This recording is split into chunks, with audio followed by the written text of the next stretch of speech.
I want to share with you one of the scariest work experiences of my life. I know you might be thinking, work? How scary can that be? But trust me, after you hear this, you'll understand exactly how terrifying it can get when your workplace becomes a living nightmare. This story takes place at a couple of jobs I had when I was younger, one at a small packaging plant and another at a medical device manufacturing facility. Both were nightmarish in their own ways, but today I want to focus on the first one, the packaging plant. So picture this. I'm a teenager, just out of high school, trying to make some money, get some experience, maybe save a little for college. This packaging plant was not huge, not Amazon-level huge, but it had this vibe, like it had been around forever and everyone just tolerated it. And then there was him, the lead. This guy, let me tell you, was a nightmare in human form. From the moment I stepped in, he treated everyone like garbage. He would boss people around, yell, threaten, then vanish for hours, leaving everyone else to scramble. Now, there was one employee, a good guy, let's call him Mike, who decided enough was enough. He confronted this lead, told him off for acting like a manager when he had no right to. Big mistake. Big, huge, because the lead, in a fit of rage, went outside during a break, gathered a few of the other employees, and said something that would chill anyone's blood. If that guy ever talks to me like that again, I'll kill him. I'll shoot him dead. And that was it. Nothing happened to him. He just stepped down from his position, kept his job, and walked around like nothing happened. Meanwhile, the work itself was brutal. Boxes, hundreds of them, so heavy I thought my arms were going to snap. We had to push these boxes through a tape machine, a relentless mechanical monster that never stopped. After a couple of years, my rotator cuff was completely wrecked. Every movement, every single motion felt like grinding metal against bone. I told them, I begged them, "It's painful," I said. "I can't keep doing this like this." And their answer? Well, if you don't push them through, we don't get paid, and neither do you. I was young, naive, scared, and stuck. I would go home crying at night, clutching my shoulder, knowing that this was my life for the foreseeable future. And then there was him, another employee, the type everyone fears. He would flirt, manipulate, even sleep with female employees, and if you said anything, he'd insult you. One day, a female co-worker rejected him. I stood by her, and he turned to me, scowling, and said, "Be a man, deal with it." Just like that, no consequences for him, no protection for her. Dangerous conditions, unsafe work, no stepping stools for short employees reaching high shelves. It was a disaster waiting to happen. I won't even get into all the small things that added up, unsafe machinery, lack of training, and constant threats, but that was just the tip of the iceberg. Now, let's fast forward to the second place, a medical device manufacturing facility. I'm bound by an NDA, so I can't give specifics, but trust me, it was even worse in terms of horror. This place was run like a prison, illegal hours, forced overtime, and management that treated people like disposable objects. I remember one employee asking to leave to attend his mother's funeral out of state. Management said, "You won't be allowed back. You'll be fired if you go." Can you imagine? The man broke down in front of everyone.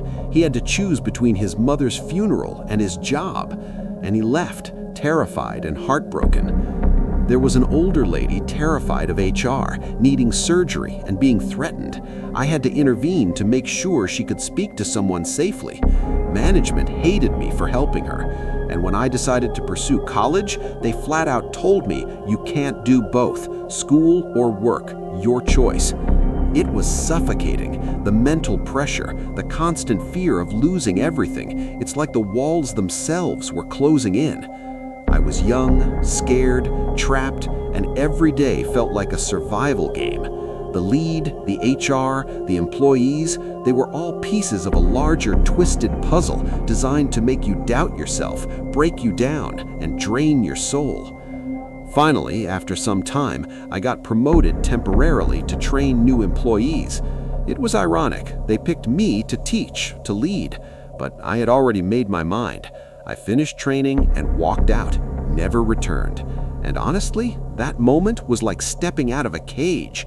The air felt lighter, the world felt normal again. Looking back now, I can see how each of these experiences built my resilience, but at the time, it was pure horror. Not horror with monsters or ghosts, but horror in human form. Threats, intimidation, impossible choices, and cruelty disguised as authority. Every day there, I felt hunted, my arm ached, my mind ached, and the worst part, no one outside that place would ever believe it was truly as bad as it was. You had to be there to understand the terror of a workplace where every choice, every move could be used against you. And that's what makes it a true horror story. Not the boxes, not the hours, not even the threats of violence. It was the psychological weight, the manipulation, and the constant fear of being destroyed by the very people who were supposed to protect you. Story 2. I'm sharing another story from my working life. This one is less about heavy boxes and more about psychological horror, corporate betrayal, and how quickly your world can turn upside down without warning. This happened over 15 years ago when I was working as an IT director at a company. I thought I had my life together, decent career, rising through the ranks. I felt confident, capable, untouchable in a way. But I was about to learn a very different lesson about human nature, office politics, and the hidden dangers of workplace relationships. It all started innocently enough. I had a one-night stand with a coworker, a sales director. She was single, I was single, and it seemed like nothing more than a mutual attraction. We shared some laughs, had a few drinks, and ended up connecting in her apartment that night. Now, I want you to imagine how completely normal that felt at the time, just two consenting adults. But here's where it gets twisted. I didn't know it at the time, but this woman had been having an affair with the senior vice president of sales, a married man with children. And let me tell you, this SVP was not just jealous, he was controlling, obsessive, borderline dangerous in his own corporate way. That night, as I'm with her enjoying the evening, completely unaware of the storm brewing, he is stalking her. Yes, stalking her, tracking every movement, every entrance and exit. He knows exactly when she left her apartment, when she arrived at mine, when she went back to her hotel. And the moment he realizes she's with me, someone outside his control, he snaps. Meanwhile, I'm oblivious, sharing personal stories with her, deep, vulnerable stuff about my childhood, past struggles, secrets I had never told anyone. I trusted her. I thought we were connecting emotionally. And here's the cruel twist. All of that information would later become a weapon. The next day, everything changed. HR got involved. The SVP started making threats, veiled at first, then direct, about her job, her performance, and the consequences of being disloyal. She, in her fear and desperation, filed a complaint against him for sexual harassment. And here's the part that truly haunts me to this day. She brought me into the mix, sharing all the intimate details I had confided to her, every story, every secret. Suddenly, I'm under investigation too. I was grilled by HR. I was questioned by local law enforcement about allegations I hadn't even committed. My reputation, my career, my sense of safety, all shattered in a matter of hours. And the worst part? The SVP, the man who orchestrated this silent terror, remained untouched, untouchable. He kept his position, his power, his control. During this ordeal, every interaction became a minefield. Emails, meetings, even casual conversations, everything could be twisted, misinterpreted, or weaponized. The psychological stress was immense. Imagine walking into your office every day knowing that one wrong word, one casual gesture could be used against you. The tension was constant, suffocating, and absolutely terrifying. Meanwhile, the sales director, the woman at the center of the storm, eventually left the company. I often wonder what kind of exit package she received. Probably generous. But for me, I stayed, surviving day by day, trying to maintain some semblance of normalcy while the undercurrents of fear and manipulation continued to flow. Months later, I was let go, not because of anything I did, but because the company underwent leadership changes. A new CEO came in, bringing in their own team, deciding who stayed and who went. I can only speculate that the chaos, the accusations, and the turmoil surrounding me played a role in the decision. Looking back, the horror of that period wasn't just the threat of losing my job or the invasive investigations. It was the betrayal, the manipulation, and the realization that people in positions of power can inflict fear, control, and psychological trauma while remaining untouchable. The SVP remained in power for years, a reminder of how toxic and dangerous unchecked authority can be. During those months, I learned hard lessons about trust, boundaries, and resilience. I realized the importance of documenting everything, of protecting yourself emotionally and legally, and of never underestimating the hidden dangers in seemingly normal workplaces.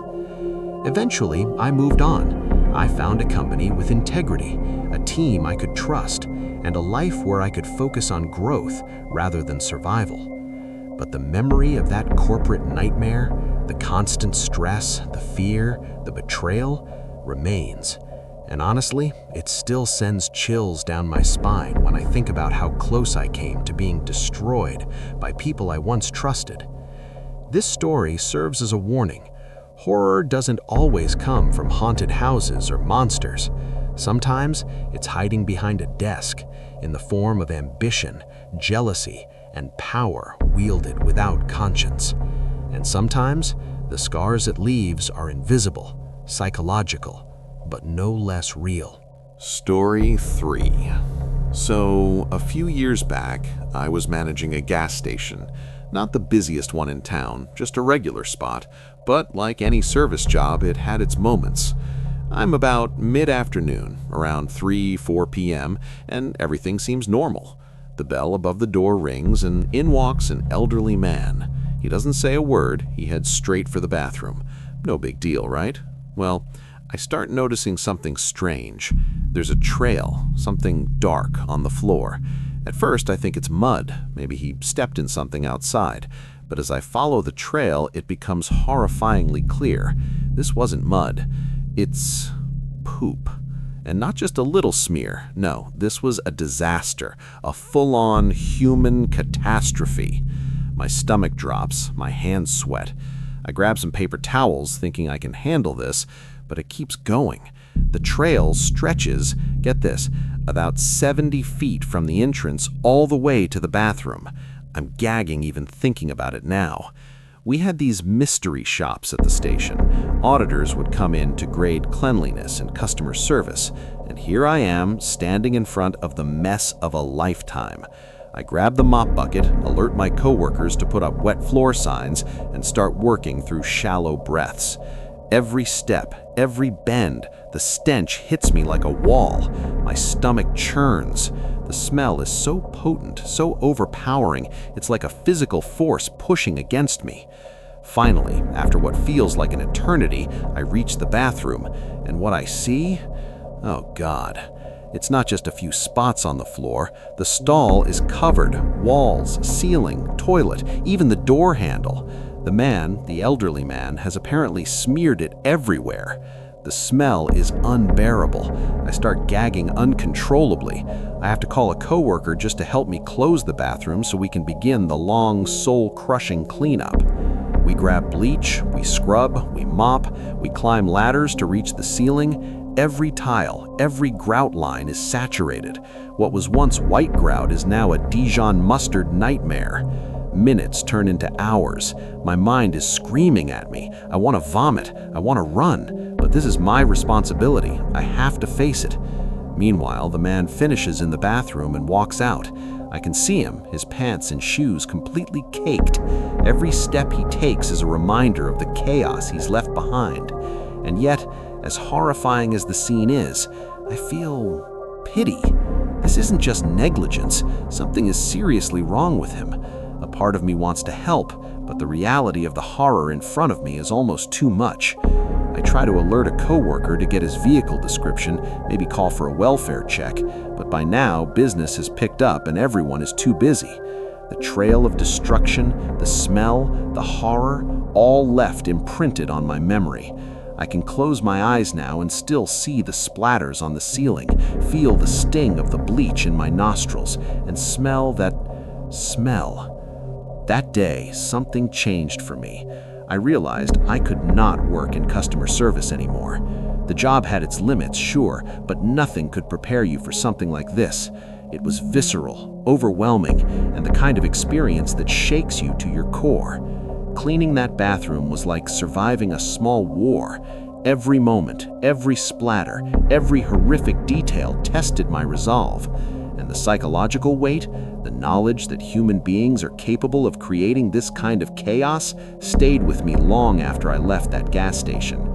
From that day forward, I knew I had reached my limit with these types of jobs. I left, and I never looked back. And honestly, part of me still shivers when I think about that afternoon. The smell, the chaos, and the sheer horror of what I had to endure. Because sometimes, horror isn't in a haunted house. Sometimes, it's in the bathroom of a gas station with the smell so bad it lingers in your memories forever.